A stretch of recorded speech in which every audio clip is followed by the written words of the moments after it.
الرجیم بسم اللہ الرحمن الرحیم وبہ نستعین وهو خیر المعین صلی اللہ علی سیدنا محمد وآلہ الطاہرین۔ اللهم صل على محمد وآل محمد وعجل بدن برزخی کے موضوع پہ ہماری گفتگو چل رہی تھی اور آپ کی خدمت میں عرض کیا تھا گزشتہ درس میں کہ بدن مثالی کے اوپر ہمارے پاس معتبر احادیث موجود ہیں۔ الکافی سے ہم نے متعدد احادیث کو مطالعہ کیا۔ آج ہم اس بدن برزخی کی آخری بحث کو انشاءاللہ پڑھ رہے ہیں اور اس کے بعد ملکات کے موضوع کے اوپر منتقل ہو جائیں گے۔ بدن برزخی میں جو اہمیت کی حامل ایک چیز اور پہلو ہے وہ اس کا فعلی اور لزومی حیثیت ہے، یعنی یہ بدن وہ فعل نفس ہے، اسے اصطلاح میں کہتے ہیں کہ انشاء نفس۔ یہ بدن کیا ہے؟ انشاء نفس ہے، فعل نفس ہے۔ لہٰذا اس بدن میں انشاء نفس سے مراد وہی ایجاد، معنی جو نہ ایجاد، انشاء کہتے ہیں لغوی معنی میں اپنے، ایجاد کو کہتے ہیں۔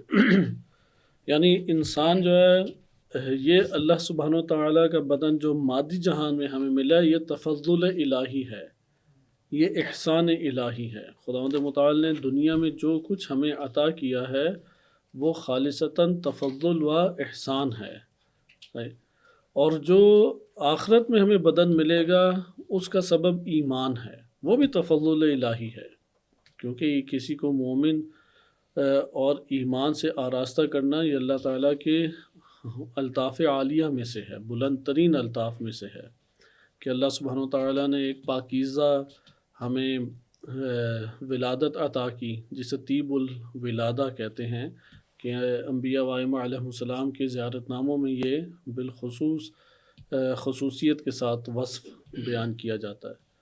اور دوسرا ہے کہ نورانی ترین شے یعنی ایمان اور دین حقیقی کے ساتھ اللہ تعالیٰ نے ہمیں آراستہ کیا، جس میں توحید کا نظریہ اور قیامت کا نظریہ، نبوت اور امامت کا نظریہ پایا جاتا ہے۔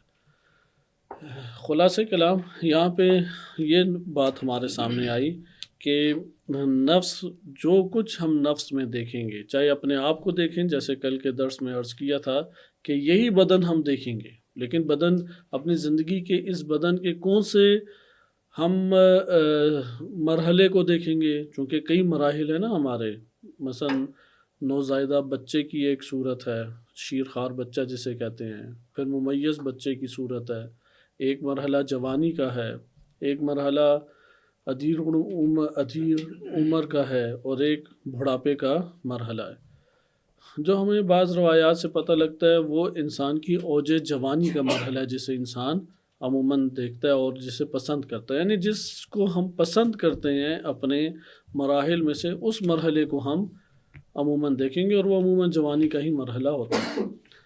لیکن اس میں جو ہم دنیا سے دوچار ہو رہے ہیں، جن چیزوں سے دوچار ہو رہے ہیں، وہ کہاں سے آ رہی ہیں؟ وہ انشاء نفس ہے، وہ انسان کا نفس خلق کرتا ہے۔ بالکل اسی طرح جیسے ہم خیالات میں بھی یا خواب میں بھی بہت ساری چیزوں سے دوچار ہوتے ہیں، وہ کس نے خلق کیا ہے؟ وہ ہماری قوت خیال نے، نفس کی قوت خیال نے اسے صورت گری دی ہے۔ اس کو یہ اللہ تعالیٰ نے، خالق حقیقی اللہ سبحانہ تعالیٰ ہی ہے۔ یہاں پہ یہ گمان نہ آئے کہ اس طرف اگر ہم نسبت دے رہے ہیں تو یہ شاید اللہ تعالیٰ کی خالقیت کے وہ ہے، متضاد ہے یا منافی ہے، ایسا قطعاً نہیں ہے۔ جیسے واللہ خیر الرازقین ہے، خیر الخالقین ہے، یہ قرآن اور دعاؤں میں کلمات وارد ہوئے ہیں، صحیح ہے، احسن الخالقین ہے۔ تو اس لیے اگلے مرحلے میں ہم اللہ تعالیٰ نے یہ قانون بنایا ہے، خداوند متعال یہ منبع وجود و منبع کمال وہ فقط اللہ کی ذات ہے۔ لہٰذا نفس جو بھی کمال اس میں بنائے گا یا جو بھی وجود دے گا، اس کا منبع اللہ تعالیٰ کی طرف سے جاری ہوگا، لیکن اس کا فاعل کون ہے؟ وہ انسانی نفس ہے، فاعل جو کچھ بھی بنا رہا ہے۔ پھر وہ لزومی ہے، یعنی اس سے جدا ہونے والا نہیں ہے، وہ اس کے ساتھ رہنے والا ہے۔ اس کے ذیل میں انہوں نے تین اہم نکات بیان کیے ہیں، وہ میں تیزی سے آپ کے سامنے پڑھ دیتا ہوں اور پھر اگلے مرحلے میں ہم داخل ہوتے ہیں۔ نفس کا کسی بھی نوع میں تبدیل ہونا وہ راسخ ملکات کے اوپر موقوف ہے۔ یہاں پہ ایک مطلب ملا صدرہ رحمۃ اللہ علیہ نے ذکر کیا ہے اور علماء بھی ذکر کرتے ہیں۔ یہاں پہ نو جنس فصل پرانی اور قدیمی سائنسی اصطلاحات ہیں، صحیح ہے؟ نو جنس فصل، جنس اور فصل کے باہمی ارتباط سے نوع وجود میں آتی ہے۔ اس کو میں آسان لفظوں میں آپ کی خدمت میں عرض کر دوں کہ ایک ہمارے پاس ہوتا ہے مفہوم مبہم، جامع ہونے کی وجہ سے ہے، تو وہ مفہوم اپنی ماہیت کے اعتبار سے واضح ہے، صحیح ہے، لیکن اس میں مزید جزیات یا مزید اختصاص پیدا ہو سکتا ہے، اس اعتبار سے کہتے ہیں مفہوم مبہم۔ اگر ایک اور مفہوم آ کے اس کے ابہام سے باہر نکالے تو یہاں پہ پھر کیا تعین جنم لے لیتا ہے۔ یہ بات مشکل تو نہیں ہے، توجہ کریں۔ ایک ہے مفہوم مبہم، مفہوم ہے اپنی ماہیت کے اعتبار سے آشکار ہے، لیکن اس کا اطلاق چونکہ یا اس کا انطباق یا وہ اپلائی کئی چیزوں پہ ہو سکتا ہے، تو ادھر ہم اب تعین چاہتے ہیں۔ تعین کرنے کے لیے ایک اور مفہوم اس کے ساتھ جوڑتے ہیں، جب وہ مفہوم آ کے جڑتا ہے تو تعین حاصل ہو جاتا ہے، شے متعین ہو جاتی ہے، مشخص ہو جاتی ہے، صحیح۔ یہ جو ہم نے مفہوم مبہم قرار دی اسے کہتے ہیں جنس، اور وہ جو متعین کرتا ہے اس جنس میں ایک حصے کو اسے کہتے ہیں فصل۔ جنس اور فصل کے ارتباط سے کیا ہمارے سامنے نتیجہ آتا ہے؟ نوع کا آتا ہے، صحیح۔ جنس اور فصل کے ارتباط سے سامنے کیا آتا ہے؟ نوع آتا ہے۔ ہمارے پاس کلیات کی دنیا مفاہیم میں اسی طریقے سے ہے، صحیح۔ یہ والا ایک ارتباط دنیا اسماء و وجودات میں بھی ہے، انشاءاللہ ہم اسے اپنی جگہ پہ پڑھیں گے، چونکہ اسماء کے تناکح سے، اسماء کے نکاح سے جزیات خلق ہوتی ہیں۔ جہاں اسماء کے اسماء کلی ہیں، ان اسماء کلی کے ساتھ اسماء جزیہ انہی کلی سے نکلتی ہیں، لیکن یہ کس کا نتیجہ ہوتی ہیں؟ تناکح اسماء یا نکاح اسماء کا۔ یہ اسماء و صفات کی دنیا، اسے اپنے طور پہ انشاءاللہ ہم بعد میں اصطلاح کو پڑھیں گے، ابھی اس کا وقت نہیں ہے، لیکن ادھر اپنی توجہ آپ کریں کہ نوع کیسے وجود میں آتی ہے۔ اس کو مثال اہل منطق اس طریقے سے دیتے ہیں، آپ نے حیوان دیکھا ہوگا، حیوان کی تعریف کیا ہے؟ حیوان ایک علمی اصطلاح ہے، صحیح ہے۔ نبات ایک علمی اصطلاح ہے، جماد ایک علمی اصطلاح ہے، جس میں مطلق ایک علمی اصطلاح ہے۔ پرانے دور کے مطابق سائنسی اصطلاحات تھیں یہ، وہ سائنسی اصطلاحات جیسے آج کے دور میں ایٹم بالفرض داخل ہو گئے ہماری عقائدی کتابوں میں، ایٹم سے گفتگو فلاسفہ نے بھی شروع کر دی۔ 500 سال کے بعد سائنس کے یہ الفاظ تبدیل ہو گئے اور ایٹم کہاں پہ اب مثالوں میں پایا جاتا ہے؟ فلسفہ اور عقائد کی کتابوں میں۔ تو اب وہ ماضی کی اصطلاحات کس نے زندہ رکھیں؟ دینی کتابوں میں۔ یہاں پہ بھی یہی ہے کہ یہ اصل میں سائنسدانوں کی اصطلاحات تھیں جس سے استفادہ کیا گیا تھا دینی کتابوں میں، پھر سائنس کی اپنی ترقی کے ساتھ اصطلاحات تبدیل ہو گئی اور یہ والی پرانی اصطلاحات دینی کتابوں کے ذریعے سے محفوظ ہو گئی۔ سائنسی ساری سائنسی ایجادات ہیں وہ، جی ہاں، عقلی جتنے بھی ایک ہی چیز ہے، دیکھیں تجربہ بھی عقل کی اساس پر ہی ہوتا ہے نا، وَإِلَّا تجربہ آج کے دور میں سائنس کے انحرافات میں سے ہے کہ اس نے صرف آبزرویشن کی اساس کے اوپر رزلٹ لینا شروع کر دی اور حکم تمام پہ لگاتا ہے، اسی لیے وہ پھر ٹوٹ بھی جاتا ہے آگے جا کے۔ لیکن جو میتھمیٹکس کی ایکویشنز کے اوپر جو مسئلہ حل ہوتا ہے سائنس کا، وہ دیر پا قائم رہتا ہے، 1000 سال کیا جب تک چلتا ہے۔ جیسے آئنسٹائن کی اکثر تھیوریز وہ لیبارٹری میں آبزرویشن کے طور پہ تو نہیں ثابت ہوئی، لیکن میتھمیٹیکلی ثابت ہونے کی وجہ سے اس کا آج بھی سائنس میں اعتبار باقی ہے، صحیح۔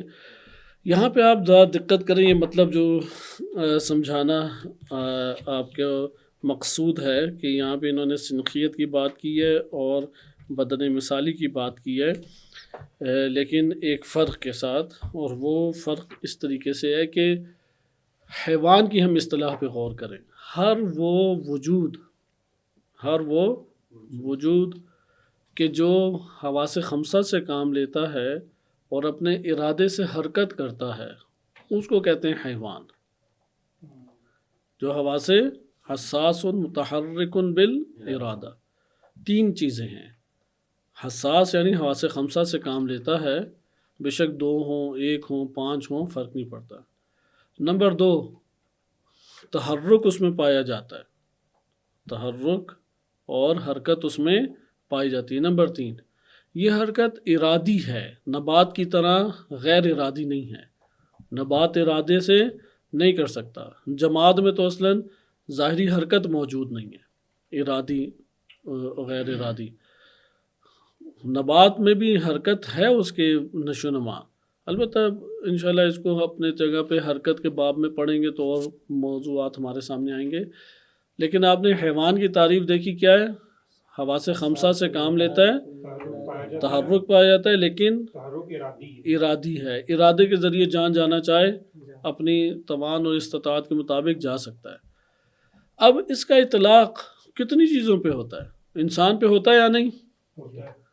اسی طرح نسل گھوڑے پہ، صحیح ہے، حشرات کے اوپر سب پہ، اور سونڈیاں ہیں، حشرات ہیں، پرندے ہیں، جانور ہیں، مویشی ہیں، درندے ہیں، سب کے اوپر ہو رہا ہے یا نہیں ہو رہا؟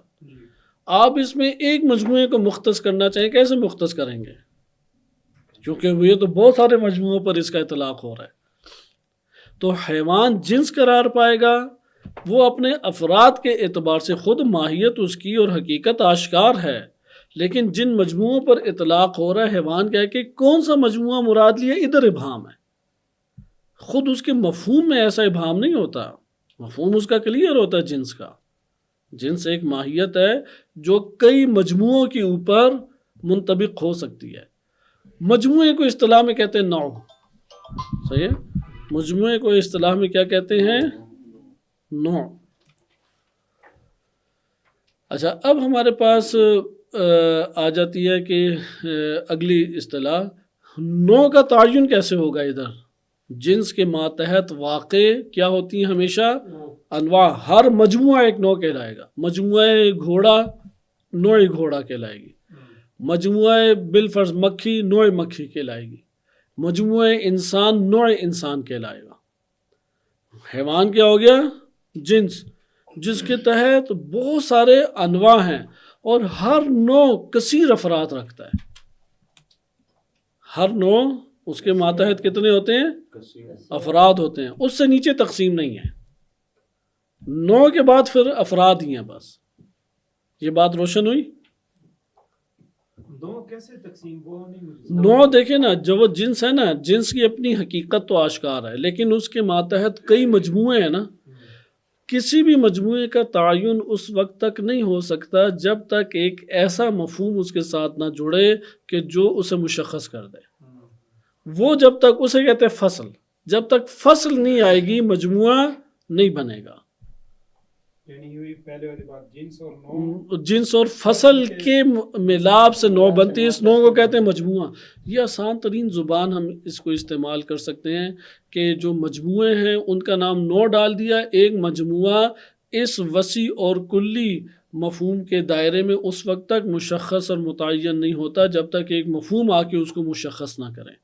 صحیح ہے، وہ مفہوم جب آ کے مشخص کرے گا ایک مجموعہ جنم لے لے گا. مثلا انسان جو ہے، اس کا اہل منطق کی نظر میں حیوان وہ ہو گیا وسیع معنی مفہوم. جب آ کے ناطق اور ناطقی یعنی عقل سے غور و فکر کرنا، یہ جب وصف ساتھ لگا دیا تو یہ تمام مجموعوں سے جدا ہو گیا یا نہیں؟ بس یہ اس کے لیے ان کی نظر میں فصل قرار پا گئی. اس طرح انسان حیوان ناطق قرار پایا. یہاں پہ آپ نے ملاحظہ کیا کہ جنس کے ماتحت کیا ہوتی ہیں؟ انواع، اور انواع کے ماتحت کیا ہوتے ہیں؟ افراد.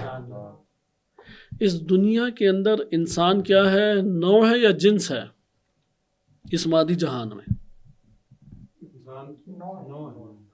نوع ہے، یعنی اس کی ایک حقیقت کا حصہ ہے جامع، وہ ہے حیوان، اور ایک حقیقت کا جز کیا ہے؟ ناطق.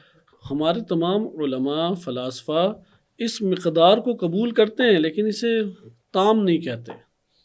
صحیح ہے. جیسے آیت اللہ جوادی عاملی حافظہ اللہ تعالیٰ نے متعلق ہونے کی بھی شرط لگائی ہے، یعنی الہی راستوں پہ چلنے والا ہو، اللہ سبحانہ و تعالیٰ کا عبد ہو، عبد الہی ہو تو انسان بنے گا نا اس کے ساتھ ساتھ. صحیح ہے، یہ تکمیل ہو جاتی ہے. بہرحال اہل منطق کی نظر میں ہمیں معنی سمجھ آئے یا نہیں؟ ہمارے ساتھ اور بھی حیوانات ہیں یا نہیں؟ اس لیے حیوان کہنے میں انسان کو کوئی عیب نہیں ہونا چاہیے، چونکہ جسم کے سارے تقاضے حیوانی تقاضے کہلاتے ہیں. لیکن حیوانیت کے مرحلے میں رک جانا عیب ہے، چونکہ ناطقیت بھی تو تھی جس نے ہمیں ممتاز کیا. اگر کوئی ناطقیت یعنی عقل و شعور سے کام نہیں لیتا تو وہ حیوانی یعنی وہ جنس کے مرحلے میں گم ہے، وہ دیگر حیوانوں کے ساتھ ان کی خصوصیات میں شامل ہے، ابھی وہ فصل بن کے انسان سامنے نہیں آیا. یہ مطلب آپ کو سمجھ آ گیا. اب ہم اس دنیا میں جو ہم نے اس کتاب کے مطابق مطلب آپ کو سمجھانا مقصود ہے، اس دنیا کے اندر آپ دقت کریں، غور کریں، ہم مرکب ایک ذات ہیں جو حیوان اور ناطقیت کے ساتھ خصوصیات پا کے انسان ہیں. ہمارا اطلاق یا ہمارے ساتھ گھوڑا شامل ہو سکتا ہے ابھی حقیقت میں؟ اچھا اسی نہیں ابھی تو ہم خالی حیوان نہیں، ابھی تو ہم جڑ گئے نا، نو بن گئے نا. جب نو ہیں تو نو کے ساتھ دیگر انواع اس کے دائرے میں آ سکتی ہیں. فصل آ کے یہ آپ کے لیے بند کر دیتی ہے دروازہ، اب کوئی اور آپ کی حقیقت میں آ کے شامل نہیں ہو سکتا. جب تک فصل نہیں ہے تو شامل ہونے کی موقع اور فرصت اور امکان موجود ہے. فصل نے آ کے دروازہ آ کے بند کر دیا اور ناطقیت قرار پا گیا، یا بعض علماء کے مطابق متعلق ہونا یا عبد ہونا. صحیح ہے، یہ آپ نے جوڑ دیا تو ختم. اب آپ گھوڑے کی خصوصیت لائیں، ہم کہیں گے بھائی گھوڑا الگ ہے، میں الگ ہوں. صحیح ہے، اگرچہ نوع مشترک ہمارے ساتھ ہے. مثلا ہمارے جسم کے ذرات میں کون سا ذرہ نہیں موجود؟ درختوں کے بھی ذرات موجود ہیں، حیوانوں کے بھی ذرات موجود ہیں، پتھروں کے بھی ذرات ہیں یا نہیں؟ آگ بھی ہے، پانی بھی ہے، مٹی بھی ہے، ہوا بھی ہے. یہ ساری چیزیں اس پوری کائنات کا خلاصہ ہے ہمارا بدن. کوئی ایسے ہمارے بدن میں دنیا میں ایلیمنٹ پائے جائے ہم میں نہ پائے جائے ایسا نہیں ہے. ہر اس کا ایک نمونہ آپ کو کسی نہ کسی سیل یا ایٹم کی صورت میں مل ہی جائے گا. نہیں ابھی میں بدن کے اعتبار سے بات کر رہا ہوں. جس طرح بدن ہمارا ایک مشترک حصہ رکھتا ہے لیکن اشتراک کے باوجود جدا بھی ہے، اسی طرح انسان کی حقیقت ایک نقطہ مشترک رکھتی ہے لیکن جدا بھی ہے. صحیح ہے، جب جدا بھی ہے تو آپ نے مرکب ہو کے دیکھنا ہے تو سب ایک دوسرے سے جدا ہو جائیں گے. یہ بات روشن ہوئی؟ بس یہاں پہ میں اگر کہتا ہوں کہ میرا جو گھر ہے اس میں انسان فقط رہتے ہیں تو وہاں پہ آپ گھوڑے کو لا سکیں گے؟ کوئی گدھا ہے، کوئی کتا ہے، بلی ہے، چیتا ہے، حشرات ہیں، وہ ہماری حقیقت کے طور پہ نہیں موجود ہوں گے. ٹھیک ہے، ہماری حقیقت سے باہر موجود ہو سکتے ہیں. ایسا ہے یا نہیں؟ آخرت میں کیا ہے؟ آخرت میں انسان جنس ہے جس کے تحت انواع پائی جاتی ہیں. انسان وہ انواع یہ ہے کہ جو آپ اپنے بدن برزخی کے ساتھ ہی آپ کے نفس کے ایجاد کی صورت میں دیکھیں گے، وہاں پہ انواع نظر آئیں گی. ایک طرف آپ دیکھ لیں کہ چونٹیوں کا ڈھیر ہے، ایک طرف ریت ہے، جمادات کا ڈھیر ہے، ایک طرف دیکھ رہے ہیں بھیڑیا آگے، ایک طرف اندھیرا ہے. یہ اندھیرے کہاں سے آ رہے ہیں؟ یہ نوع اندھیرا جو ہے نا کہ نکلی جو آ رہے ہیں افراد اندھیرا، افراد اندھیرا، چونکہ نفس ادھر جنس ہے. جو ملکات آپ نے بوئے تھے، راسخ کیے تھے، ہر ملکہ ایک نوع بن جاتا ہے. ہر ملکہ کیا بن جاتا ہے؟ اس نوع کے پھر افراد ہیں، اور افراد ختم ہی نہیں ہوتے. پھر وہ آ رہے ہیں اور زندگی بسر ہو رہی ہے. یہ معلوم ہوا، واضح ہوا. ہمارے پاس بدن برزخی کی یہ خصوصیت سامنے ہے. انسان کی روح یا نفس کیا قرار پاتا ہے؟ جنس. اور انسان اس جنس میں جو پاتا ہے سامنے، جن سے وہ سامنا کرتا ہے، وہ کیا قرار پاتے ہیں؟ اس کی انواع. اور وہ انواع کہاں سے پھوٹ رہی ہیں؟ ملکات، راسخ ملکات سے. یہ ہمارے پاس پہلا نقطہ ہو گیا کہ جوہری طور پہ خیر ہو یا شر ہو، آپ جو بھی اس میں دیکھ رہے ہیں وہ افاضہ اللہ تعالیٰ کی طرف سے ہی ہوتا ہے، فیض اللہ کی طرف سے جاری ہوتا ہے، لیکن وہ جو راسخ ملکات ہیں وہ نوع بن کے ہمارے لیے سامنے نفس کے لیے آ جائیں گے، اس لیے نفس جنس ہے اور اس کے ماتحت کیا کیا واقع ہیں، ساری انواع ہیں۔ دوسرا نقطہ، نفس کا جو بدن دنیاوی کے ساتھ تعلق ہے وہ تعلق کس نوعیت کا ہے؟ ایک ہمارے پاس تعلق ہے قیمومیت کا تعلق کہتے ہیں، صحیح ہے، قیمام ہے اس سے، قیمومیت یا تقوم بھی کہتے ہیں، قیمام یعنی یہ اس کے ذریعے سے یہ قائم ہے، اگر یہ نہ ہو تو یہ بھی نہیں ہوگا۔ اچھا، قیمومیت کا یعنی اس نے اس کو قائم رکھا ہے، ایک دوسرے کے قائم رکھنے کا کیا ہوتا ہے، سبب ہوتا ہے، اور دوسرا پہلے کے اوپر موقوف ہوتا ہے، اسے کہتے ہیں ان کا آپس میں تعلق کیا ہے، قیمومیت کا تعلق ہے۔ قیمومیت کے تعلق میں ایک ہے قابل، ایک ہے مقبول، ایک کیا ہے، قابل اور ایک ہے مقبول۔ اس کو ذرا توجہ سے آپ نے دیکھنا ہے، قابل وہ ہوتا ہے جو قبول کرنے والا ہے، اور مقبول وہ ہوتا ہے جسے قبول کیا گیا ہے۔ نفس ہمارا یہ بدن مادی ہے اور اس کے ساتھ نفس کا ارتباط ہے، دونوں میں سے کون کس کے اوپر موقوف ہے؟ کیا آپ کو محسوس ہوتا ہے؟ ایک تو نفس ہے، دوسرا ایک نفس اور ایک مادی بدن ہے، بالآخر مادی بدن ہمارا بھاگ دوڑ کرتا ہے، آثار اعمال انجام دے رہا ہے، حیات اس میں پائی جاتی ہے، تو اس میں سے ایک جو ہے وہ قابل ہے اور ایک مقبول ہے، ایک جو ہے وہ قیمومیت رکھتا ہے اور دوسرا قائم ہے اس کے ساتھ۔ قیمومیت کا مطلب ہی یہ ہے قابل اور مقبول، صحیح ہے؟ تو کون آپ کو قابل کون لگتا ہے اور مقبول کون، یعنی کون کس کے اوپر موقوف ہے؟ نفس جو ہے، ہاں، نفس بدن کے اوپر ہے، بدن کیونکہ بدن جو ہے قائم ہے، بدن قابل، بدن، احسن، بدن کیا ہے، قابل، قبول کون کرتا ہے؟ نفس نفس قبول کرتا ہے، بدن نہیں، قابل، بدن جو ہے قابل ہے، نفس جو ہے وہ بدن کے اوپر مقبول ہو گئے۔ دیکھیں نا کون کس کے ذریعے سے قائم ہے، قائم کون ہے؟ نفس جو ہے، نفس کی وجہ سے بدن قائم ہے یا بدن کی وجہ سے نفس قائم ہے؟ نفس کی وجہ سے بدن قائم ہے، کیونکہ اگر نفس نہ ہو تو پھر بدن تو ختم ہو جاتا ہے۔ نہیں بدن کو جس سے نفس قائم ہے، کیونکہ اس دنیا میں نا اگر بدن نہ ہو تو پھر کیا ہوگا، نفس ختم؟ نہیں، نفس تو باقی، نفس قائم رہے گا۔ پھر اس جہان میں نا نہیں، اس جہان ہو، نفس تو اپنا ایک جہان رکھتا ہے نا، اس کا تو ارتباط ہے اس بدن کے ساتھ، بدن کے ساتھ، فقط ارتباط ہے ہمارا، صحیح۔ یہ جو ارتباط ہے اس میں کیا محسوس ہوتا ہے کہ قائم کو پہلے دیکھیں، قائم کون ہے؟ نفس قائم ہے۔ نفس قائم ہے بدن کے ذریعے سے، جو بھی قائم ہوگا وہ یاد رکھیں کہ کسی پر موقوف ہے، اس کی علت کوئی اور ہے۔ بدن قائم ہے۔ احسن، بدن اصل میں قائم ہے، نفس کے ذریعے سے قائم ہے، قائم ہونا یعنی اس پہ ڈیپینڈنٹ ڈیپینڈنٹ ہے جی۔ وہ نہ ہوتا ہے۔ اگر یہ نفس نہ ہوتا تو بدن نے کہاں سے آنا تھا اور کہاں پہ رہنا تھا؟ نمبر 2، قابل کون ہے، کس نے قبول کیا ہے؟ لیکن قبول نفس نے بدن نے کیا ہے۔ بدن نے نفس کو قبول کیا ہے نا، نفس مقبول ہے اور بدن کیا ہے، قابل ہے۔ لہٰذا یہاں پہ ہمارے سامنے یہ بات آئی کہ بدن انسانی وہ کیا ہے، قابل ہے، اور نفس مقبول ہے، اسے حال اور محل بھی کہتے ہیں، صحیح کہ نفس جو ہے وہ حال ہے جو کہ محل بدن کے اوپر آیا ہے۔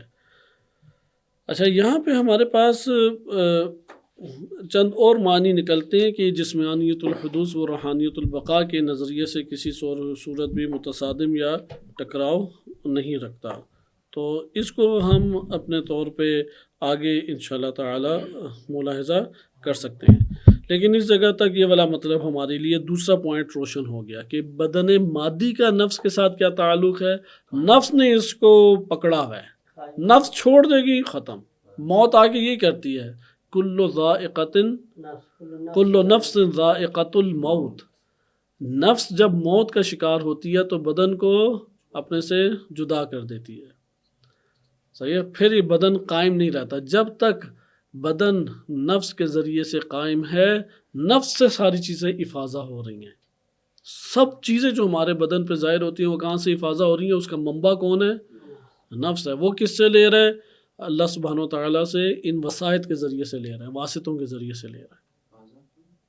افاضہ یعنی چیزیں جو اللہ تعالیٰ کی طرف سے عنایت ہوتی ہیں. ابھی آئیں گے یہ معنی، صحیح ہے. اس فیض اور افاضہ اس کے صرف ابھی آشنا ہوں انشاءاللہ. لیکن یہ بات روشن ہوئی، بدن پہ جو کچھ ظاہر ہو رہا ہے وہ کہاں سے ہے؟ حتیٰ کہ ابھی ہم تقسیم نہیں پڑھ رہے، نفس انسانی کو کسی اور مورد میں تفصیل سے پڑھیں گے انشاءاللہ.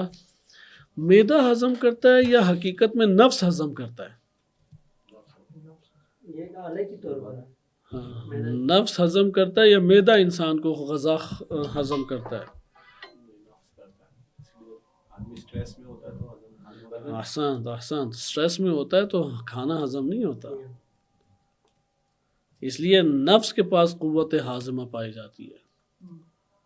اور بہت ساری، یعنی آج کے دور میں بہت ساری چیزوں نے ہمیں بہت کچھ یہاں پہ ہمارے لیے مسائل حل کر دیے جو انشاءاللہ تعالی مزید آگے آتے رہیں گے. صحیح، یہ بات ہمارے پاس روشن ہو گیا نقطہ. آگے دیکھیں تیسرا نقطہ، نفس کا. بس ہمیں یہ تو پتہ لگ گیا نفس کا مادی بدن سے تعلق کیا ہے، اسے دو لفظوں میں بیان کریں.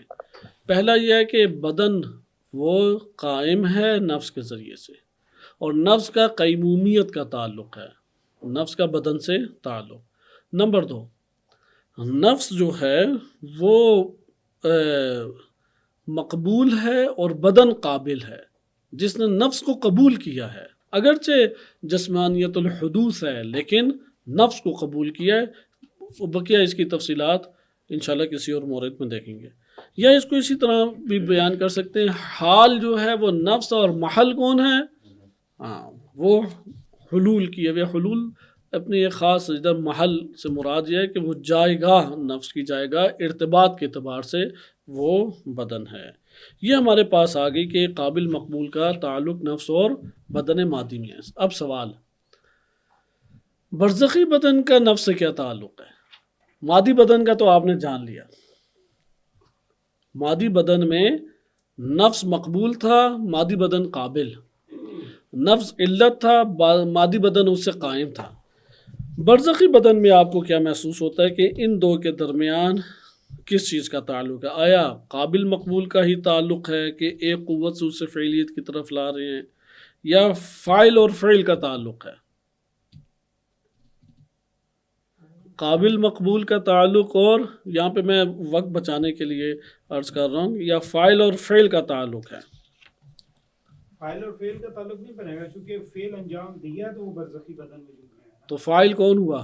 فاعل پھر نفس ہوا. تو اصل میں فاعل اور فعل کہنا، جو کچھ بدن برزخ میں ہے وہ فعل نفس ہے. مثلا آپ کے سامنے آپ نے کتاب لکھی ہے، آپ کہیں گے یہ میرا فعل ہے. تو جو کچھ بدن برزخی ہے وہاں پہ یا قابل مقبول کا تعلق نہیں ہے. بدن برزخی کا تعلق کیا ہے فاعل اور فعل کا. فاعل نفس ہے اور بدن جو ہے ہمارا وہ کیا ہے؟ وہ فعل ہے. صحیح ہے.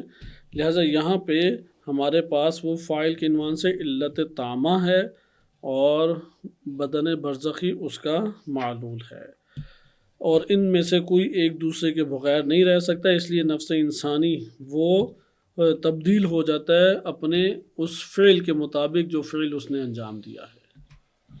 یہ ہمارے پاس ایک تیسری چیز تھی. اس کی مثالیں بہت ساری گزر چکی ہیں. آپ اس کے رابطے کے ایک اور نام بھی لکھ سکتے ہیں، یہ نام لکھتے جائیں. بدن مادی کا نفس سے تعلق آپ لکھ لیں کہ مقبول اور قابل. مقبول نفس ہے اور قابل وہ بدن ہے. یا حال اور محل، حال نفس اور محل بدن ہے. صحیح. یہ دوسری. یا تیسرا قیمومیت کا تعلق ہے کہ علت نفس ہے اور قائم اس کے ساتھ کون ہے؟ بدن ہے اس کا. لیکن بدن برزخی کا کیا تعلق ہے؟ بدن برزخی کا قابل مقبول کا تعلق نہیں ہے، فاعل اور فعل کا. فاعل اپنی فعلیت میں تام ہے. صحیح ہے.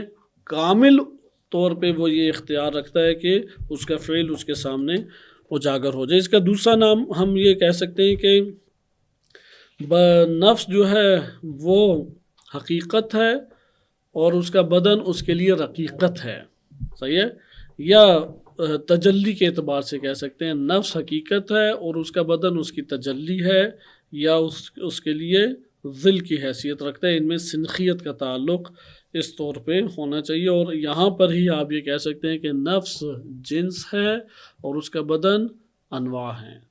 نفس کیا ہے؟ جنس ہے اور اس کا بدن انواع ہیں۔ یہ ہم اور بھی ادھر صورتیں ہمارے پاس ہیں۔ علت کی کسی اور مورد میں ہم بحث پڑھیں گے۔ ایک ہوتی ہے علت فاعلی اور ایک ہوتی ہے علت اعدادی۔ اعداد یعنی آمادگی پیدا کرنے والی۔ بس اتنا ہی تعارف فی الحال پڑھ لیں، چونکہ علت تفصیلی چیز ہے۔ ایک ہے کیا؟ علت فاعلی۔ علت فاعلی ہمیشہ علت غائی کے ہمراہ ہوتی ہے، یعنی جو ہدف ہے اس کو مد نظر رکھتے ہوئے وہ فعل انجام دے رہی ہے، صحیح۔ اور ایک ہے علت اعدادیہ۔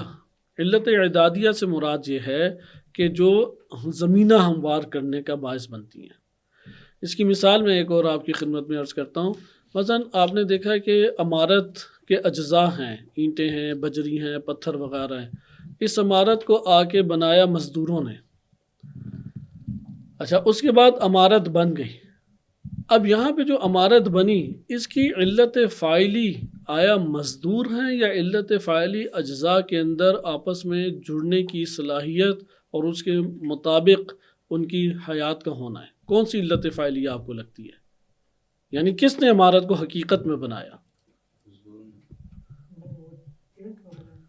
اینٹوں کے اندر جو ہے اجزاء کا جڑنا، اس صلاحیت کی وجہ سے عمارت قائم ہے یا مزدور کی وجہ سے؟ صلاحیت کی وجہ سے ہمارا دیکھیں علت فاعلی جو بھی ہوگی نا، وہ جب ختم ہو جائے تو پھر وہ فعل بھی ختم ہوگا۔ لازمی آتا ہے نا، اگر نفس فاعل ہے تو اس کا فعل اس کے ہمراہ ہے نا، لیکن وہ فعل اب کیا آ رہا ہے؟ جوہری صورت میں اس کے سامنے آ رہا ہے۔ اس کی تفصیل ہم ایک حد تک پہلے پڑھ چکے ہیں۔ یہاں پر آپ غور کریں کہ اگر علت فاعلی وہ مزدور ہوتا تو مزدور کے بعد عمارت کو ضرورت ہوتی ہے مزدور کی، چونکہ یہی اشتباہ بعض متکلمین نے کیا، اہل سنت البتہ متکلمین ہیں، انہوں نے کہا اللہ تعالیٰ کی ضرورت فقط بنانے میں تھی، باقی رکھنے میں اللہ کی ضرورت نہیں ہے، چونکہ علت فاعلی خدا نہیں ہے۔ علت فاعلی انہوں نے کہا مزدور ہے۔ یہاں پہ حقیقت یہی ہے کہ یہ جو مزدور ہے یہ علت اعدادیہ ہے، جو زمینہ فراہم کرتا ہے علت فاعلی کو اس کے فعل کے انجام دہی کے لیے۔ واضح بات۔ مثال کے طور پہ اگر آپ مجتہد بنتے ہیں یا آپ اگر عالم بنتے ہیں تو عالم بننے کا فعل کس نے انجام دیا ہے؟ عالم بننے کا فعل آپ انجام دے رہے ہیں، لیکن آپ کے ٹائم نکالنا ہے، اعضاء کا سالم ہونا ہے، درس و تدریس ہے، یہ بھی علت ہے یا نہیں آپ کے اس علم میں؟ یہ علت فاعلی ہے یا علت اعدادیہ ہے؟ زمینہ فراہم کرنے کے لیے ہے، زمینہ فراہم کرنے کے لیے اس نے زمینہ فراہم کیا۔ اب یہ ختم بھی ہو جائے آپ کو ضرورت ہی نہیں ہے اس کی، لیکن اگر آپ کا نفس ختم ہو جائے تو عالم رہے گا؟ یہ نفس علت فاعلی قرار پا رہا تھا۔ یہاں پہ وہ یہ کہتے ہیں کہ نفس انسانی علت فاعلی ہے، اور وہ جو بقیہ چیزیں تھیں اس کی زندگی میں، دنیا میں، یا بدن مادی یا دنیاوی ہے، یہ ساری کی ساری چیزیں اس کے لیے علت اعدادی تھیں۔ اس لیے بدن مثالی جو ہے وہ تام الفعلیہ والفاعلیہ ہے۔ صحیح ہے، یہ جملہ اچھے طریقے سے لکھ لیں کہ بدن مثالی تام الفعلی و فاعلی ہے۔ فاعل نفس ہے، وہ جو حاصل کر چکا، تو جو فعل ہے وہ بھی اپنی فعلیت میں تام صورت میں آگے۔ ادھر فعلیت قوت کے مقابلے میں ہے، یعنی قوت سے وہ جو صلاحیت تھی وہ جتنی عملی کرنی تھی بس کر دی۔ ادھر فعلیت سے کیا مراد ہے؟ قوت۔ صحیح ہے، فاعل اور فعل۔ دیکھیں فاعل جب فعل انجام دیتے ہیں نا تو وہ مراحل طے کرتا ہے انسان کے۔ جو کچھ انسان بن سکتا تھا موت سے پہلے نفس نے فعل انجام دے دے کے اسے اس سطح تک پہنچا دیا۔ اب جب پہنچا دیا ہے تو اب اس کے اندر قوت سے فعل نہیں بنے گا۔ اب اگر وہ جاہل تھا تو جاہل ہی رہے گا، اب اگر عالم تھا تو عالم رہے گا، موت اس کے بعد آ کے اس کے لیے یہ فیصلہ کر دیتی ہے۔ یہ ہم پیچھے پڑ چکے ہیں، قوت سے فعلیت۔ یہ بدن مادی نفس کو قوت سے فعلیت میں لانے والا ہے۔ جاہل سے عالم بنائے گا اس بدن کی قوت سے۔ اس بدن کی قوت سے کیا ہوگا؟ انسان وہ بالفرض بچپنے سے اگلے مرحلے میں داخل ہوگا۔ اس بدن کے ذریعے سے انسان کے اندر حرکت جوہری کا فلسفہ انشاءاللہ آگے ہم کسی حد تک اسے پڑھیں گے، وہ قوت سے فعلیت کی طرف آ رہا ہے۔ لیکن اگلے جہان میں فعلیت تام ہو چکی ہے۔ جیسے انسان مرتا ہے، اب کوئی قوت جو اس میں صلاحیت تھی وہ عملی نہیں ہوگی۔ جب انسان مرتا ہے تو اب کوئی قوت عملی نہیں ہوگی۔ یہ بات روشن ہوئی ہے یا نہیں؟ ادھر توجہ کریں، یہ نکتہ مہم ہے، روشن ہوا ہے یا نہیں؟ لیکن اس کو غور سے دیکھیں، چونکہ اگر یہ والا مطلب حل نہیں ہوتا تو دوسری والی بات اس کا مطلب سمجھ نہیں آئی۔ قوت سے فعل سے مراد یہ ہے کہ ہم اپنی صلاحیت اندر بہت ساری رکھتے ہیں نفس میں۔ مثال کے طور پہ انجینئر بن سکتے ہیں، ڈاکٹر بن سکتے ہیں، یہ علمی ایک دنیا ہوگی، مجتہد بن سکتے ہیں۔ اسی طریقے سے اگر ہم بننے کو چاہیں تو حیوان بھی بن سکتے ہیں، بننے کو چاہیں تو فرشتہ بھی بن سکتے ہیں۔ یہ موت سے پہلے وقت ہے۔ اب ہم جو اس دنیا میں کام انجام دیں گے، اس دنیا میں رہتے ہوئے ہم نے جہان عقل تک رسائی حاصل کرنی ہے، اس کے بعد نہیں۔ اس دنیا میں جو بھی عمل انجام دے رہے ہیں وہ ہمارے نفس کو ایک فعلی حالت میں ڈھال رہا ہے۔ فعلی یعنی عملی ہونا۔ فعلی کا مطلب کیا ہے؟ مثلا میرے اندر یہ صلاحیت تھی کہ میں نوع چونٹی کو اختیار کر لوں۔ اس دنیا میں بخل کروں گا تو تب نوع چونٹی اندر آئے گی، نا صلاحیت آئے گی، عملی ہوگی۔ اگر نہیں کریں گے کام تو نہیں آئے گی صلاحیت۔ شجاعت بھی اسی طریقے سے۔ عالم برزخ میں صلاحیت سے دوسری صلاحیت میں نہیں جائیں گے، ادھر یہ والا دروازہ بند۔ انسان کامل سے بھی اس دنیا میں، مادی دنیا میں انسان کامل کو ہم جدا پڑھیں گے، وہ مادی دنیا میں آنے سے پہلے بھی کامل تھے، بعد میں بھی کامل ہیں اور کامل رہیں گے۔ وہ کامل کہتے ہیں انہیں اسی لیے۔ تو پھر وہ استعداد تو نہیں ہوگی، کس کی؟ صلاحیت۔ دیکھیں ان کے ابھی ہم اپنے معاملے کو پڑھیں نا، وہ چونکہ بالکل جدا ابھی ٹاپک ہے۔ یعنی فعلیت سے قوت، یعنی بالقوت سے بالفعل میں آنے کے حوالے سے دیکھیں بالقوہ یعنی ہم صلاحیت جو اندر رکھتے ہیں وہ جتنی مقدار عملی کریں گے مرنے کے بعد بس اسی میں قائم ہے۔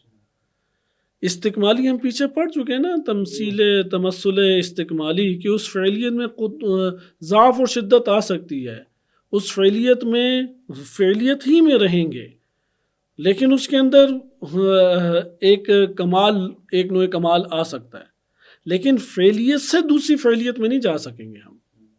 فعلیت حیوان کی تھی، اب اس کی فعلیت حیوانی تبدیل ہو کے ملک بن گیا، یہ ہمارے پاس نہیں حاصل ہوگی۔ اس لیے موت تک کمائی کا دور ہے، موت کے بعد کمائی کا دور نہیں ہے۔ پھر جو کمایا ہے اس میں اعلیٰ کوالٹی، بدتر کوالٹی، کم زیادہ یہ ہو سکتا ہے۔ یعنی جس سٹیج تک آپ پہنچ سکتے، جس بلڈنگ کے جس آپ فلور تک پہنچ سکتے تھے، آپ اس فلور تک پہنچ گئے۔ موت کے بعد جس فلور میں پہنچے ہوئے ہیں وہ پھر ادھر کچھ ہو سکے تزئین و آرائش ہے، بہتر کر لیں، اس سے اوپر نہیں جا سکتے۔ روشن ہے بھائی۔ اس لیے ایک جو چھوٹا بچہ ہے وہ فعلیت اختیار کرنے کے لیے قدرتی طور پہ اللہ تعالیٰ کی جانب سے بہترین ایک انرجی اندر رکھتا ہے۔ آنکھوں کا استعمال کر رہا ہوتا ہے، ہاتھوں کا استعمال ہے، کھا پی رہا ہے، جسم اس کا دیکھتے دیکھتے بڑھ رہا ہے۔ اب اس کے لیے لازم ہے کہ وہ غور و فکر کا بھی اہتمام کرے۔ یہ والدین کی ابتدائی تربیت کے اوپر موقوف ہوتا ہے کہ اس کو عقلی طرف لے کے آئیں، صحیح ہے، اس کے اندر کمالات کی طرف اسے لے کے آئیں۔ جو کمالات مرنے سے پہلے حاصل کر لیے اگر آسان زبان میں کہیں، کمالات کا ہمارے پاس بہت بڑا خزانہ ہے انسان کے نام سے، ہر انسان کے اندر کمالات کا خزانہ موجود ہے۔ وہ آسمان کی بلندیوں تک جا سکتا ہے، معراج کی بلندیوں تک جا سکتا ہے، لیکن وہ اس میں سے کتنے کمالات کو حاصل کر پایا ہے؟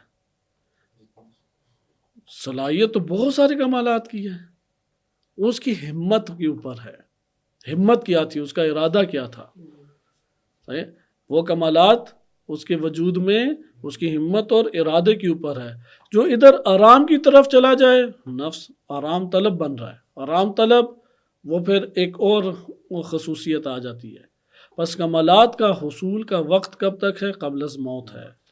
اس کے بعد کمالات اس معنی میں نہیں ہیں کہ ایک مرحلے سے دوسرے مرحلے میں داخل ہو جائے. اسی مرحلے میں رہتے ہوئے آپ کے اندر تغیرات آ سکتے ہیں، لیکن ایک مرحلے سے دوسرے مرحلے میں داخل نہیں ہو سکیں گے. یہ بات واضح ہوئی. مثال کے طور پہ اگر کسی کے پاس کوئی حیوانی چند تھے پہلو، لیکن اس نے زندگی میں خوب زحمت محنت کر کے فرشتہ بننے کی صلاحیت حاصل کر لی تھی، اور مرا تو اس صلاحیت کے ہمراہ مرا ہے، لیکن کچھ اس کے امراض ساتھ تھے. ادھر امراض اس کے ختم ہوں گے، چونکہ فعلیت وہ اس کی حاصل کر چکا تھا، وہ وہاں پہ آگے پہنچ جائے گا. لہٰذا اس دنیا کے اندر ساری دوڑ کس چیز کی لگی ہوئی ہے؟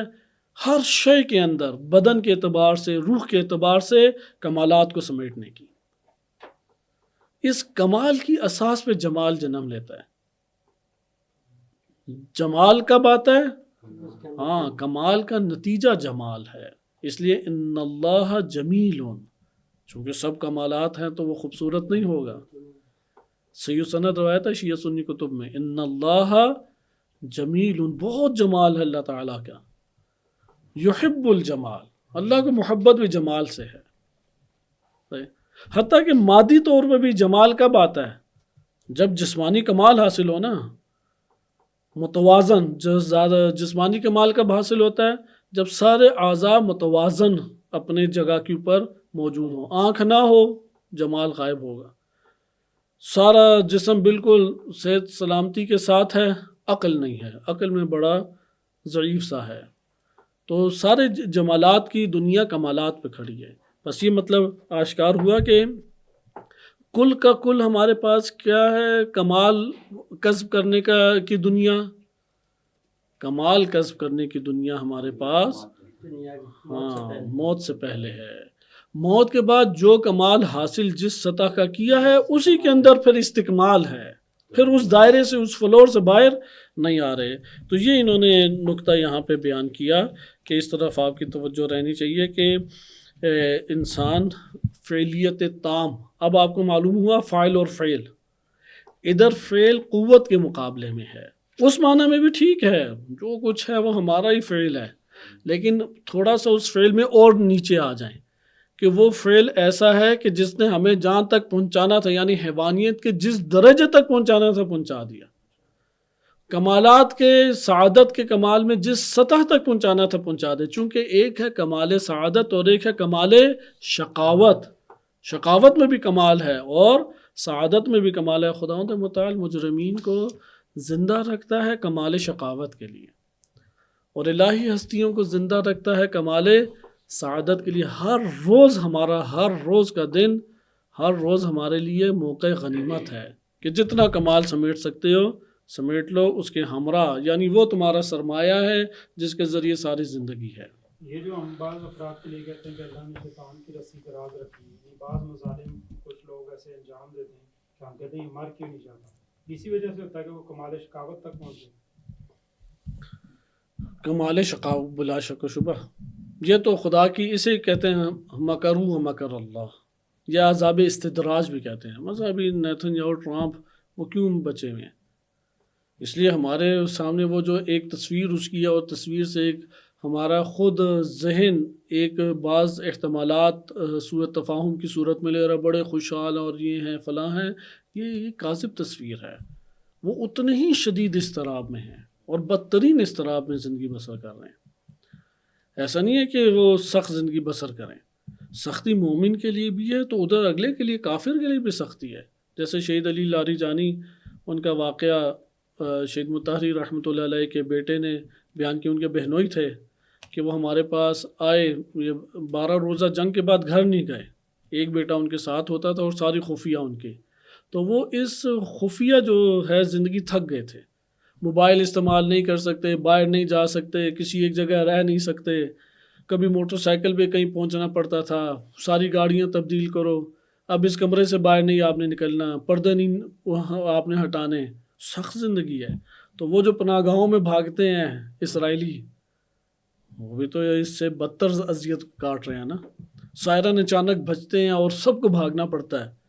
تو ایک اضطراب، مادی اضطراب. یہ خلاصہ کلام یہ آپ نے دیکھا اور پتہ لگ گیا کہ نفس کا ایک بدن مادی اور ایک بدن اخروی ہے. بدن مادی وہ قابل ہے، نفس مقبول ہے، اور بدن اخروی کے اعتبار سے نفس فاعل ہے، اور جو ملے گا وہ فعل ہے. فعل یعنی قوت سے اس نے جہاں تک اسے پہنچا دیا. صحیح ہے، یا اسی کے اپنے امور ہیں. آخری چیز بدن اور نفس میں سنخیت ہے. اسے ہم سابقاً پہلے پڑھ چکے ہیں کہ نفس بدن مادی بھی ایک ہے اور بدن اخروی بھی اس کے ساتھ ایک ہے. صرف یہ ہے کہ ایک حقیقت ہے، ایک حقیقت ہے. بدن اخروی حقیقت ہے، اس کے سایہ یا اس کا ظل یا اس کی رقیقت یہ مادی بدن ہمارے پاس ہے. چونکہ بدن اخروی یا بدن برزخی کے ذریعے سے یہ مادی بدن انسانی نفس اس کی تدبیر کرتا ہے. اور اس کے ساتھ ہمیں یہ بھی پتہ لگا نفس ان تمام مراحل میں، چاہے اس بدن کے ساتھ متصل ہے یا چاہے بدن برزخی کے ساتھ وابستہ ہے یا بدن اخروی کے ساتھ وابستہ جو قیامت میں ملے گا، ان تمام صورتوں میں نفس ایک ہی ہے. بالکل اسی طرح جیسے کئی دفعہ مثال دی، ایک شخص اپنے پیشے میں یعنی مثلا ٹرک ڈرائیور ہے وہ، تو وہاں پہ وہ ٹرک ڈرائیور کہلا رہا ہے، مسجد میں نمازی کہلا رہا ہے، اپنے محلے میں ہمسایہ کہلا رہا ہے. یہاں پہ اس کی کیا ہستی تبدیل ہوگی یا وہ شخص ایک ہی ہے؟ اسی طرح انسان بھی ایک ہی ہے. بدن مادی سے ارتباط ہے تب بھی نفس اسی طرح تجرد تام ہے. بدن برزخی سے جب تعلق ہے تب بھی اس کا تجرد تام ہے. اور جب بدن اخروی قیامتی ملے گا تب بھی نفس تجرد تام کے مرحلے کے اوپر ہی رہے گا. لہٰذا اب یہاں پہ انہوں نے چند احادیث ذکر کی ہیں جو دلالت کرتی ہیں کہ یہ جو بدن کے اندر اسے کہتے ہیں سنخیت. چونکہ ہم یہ گزشتہ درس میں پڑھ چکے ہیں بدن مادی مادہ تام ہے اور نفس کی حقیقت تجرد تام ہے. ان دونوں میں سنخیت پائی جاتی ہے؟ سازگاری تو نہیں پائی جاتی، چونکہ ایک کاملاً مادہ ہے اور ایک کاملاً مجرد ہے. لازم ہے کہ بدن برزخی ان دو کے درمیان ہو، جو کہ ایک طرف سے اس سے جڑا ہوا ہے جو تجرد تام اور ایک طرف سے اس سے جڑا ہے. یہ پل بنتا ہے، اس سے پھر جہان عقل کے سارے فیوزات اس بدن مادی تک پہنچ رہے ہیں. لہٰذا بدن برزخی ہمارے ساتھ ہمیشہ ہے. یہ ایک سنخیت کا اس میں بیان ہے. اس کے اوپر چند احادیث انہوں نے پیش کی ہیں اور ساری احادیث وہی تینت کی ہیں. اس لیے ان احادیث سے کل ہم آغاز کریں گے اور کل انشاءاللہ العزیز ہم وارد ہو جائیں گے ملاقات کی بحث کے اوپر. صلی اللہ علیہ سیدنا محمد و آلہ الطاہرین.